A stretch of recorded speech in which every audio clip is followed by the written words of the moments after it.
Today we'll show you how to replace the heating element on a digital katana. We recommend removing the water beaker prior to starting. First, you will need to unscrew and remove the shell of the steamer. Remove all 10 screws from the top. Remove the shell. Inside the steamer, remove the thermostat, which has a white cover, and 2 black prongs.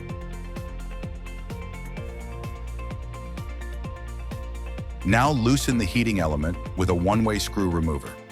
Be cautious not to lose any small parts. Once the screws are off, you can remove the heating element.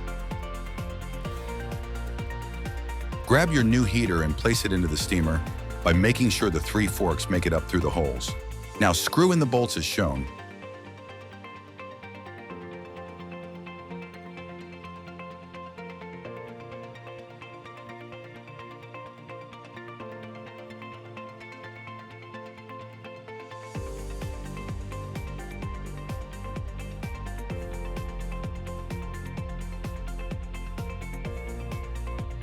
Important, when putting back the thermostat, make sure that the side that extends out is facing the center of the steamer.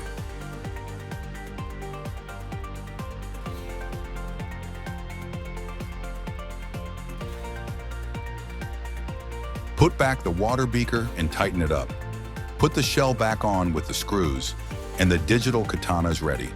Check the heating element by testing the water beaker. If the water boils, you're all set. Thanks for watching.